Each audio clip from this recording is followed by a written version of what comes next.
And now we come to the final deserving.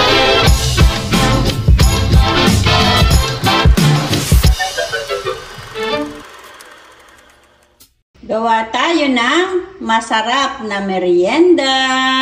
Good afternoon mga kamamsi ko dyan. Meron tayo ditong 1 kilo na saging na hinog na saba. Siyempre, meron din tayo ditong lenga. So, pagsasamahin natin ito at gagawa tayo ng isang masarap na merienda. Balatan muna natin ang ating saging na saba. Ito po'y binili ko lamang ng 20 pesos.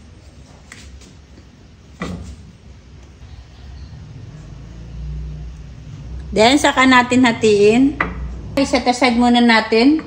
Magsangag tayo ng ating sesame seeds. Sasangagin muna natin ito.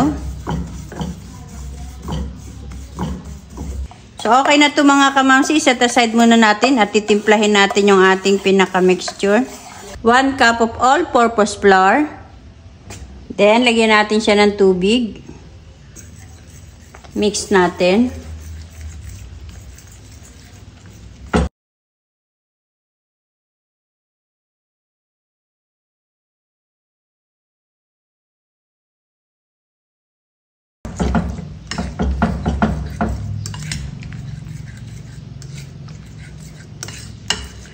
One cup na rin na yan. So, 1 cup din na tubig ang nilagay ko.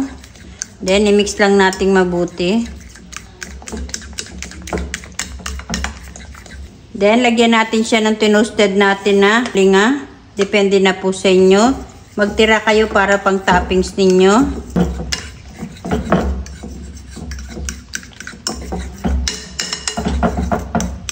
So, ayan, okay na yung ating mixture mga kamamsi. Hindi ko na siya nilagyan ng asukal kasi matamis na yung ating pang-toppings mamaya. So, mag-start na tayo magluto. Nagpapainit na ako dito ng mantika.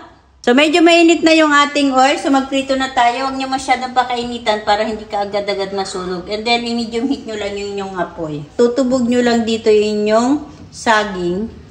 Kukutin nyo din dyan sa ating tinunaw na harina. And then, pagka-coated niyan, edi syempre, ihulog nyo dyan sa mantika.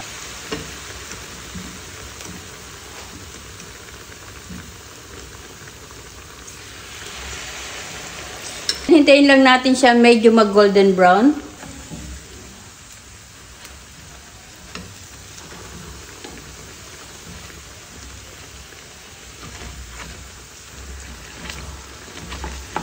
Tanggalin na natin. Okay na ito mga kamamsi. So, tapos na nating maprito lahat. Mag-assemble na tayo. Gagamit ako ng paper plate na 5x5. Lagyan natin siya ng 5 piraso. Gagamit ako ng condensed milk na buko pandan. Then, ganyan lang natin yan dito. Ito na magsisilbi na pampatamis ng ating saging. Lagyan natin siya ng sinangag natin na lenga. Pwede nyo na rin siyang lagyan na pang toppings na ganito mga kamamsi. Pampa-attract lang ba ng customer natin? Ayan o. Pwede nyo pa rin siyang lagyan ng maliliit na marshmallow. So, diba? Napakaganda mga kamamsi. Pwede nyo po itong pang negosyo recipe.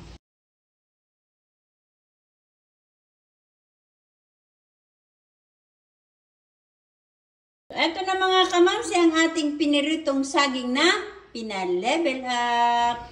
Kain po tayo mga kamamsi.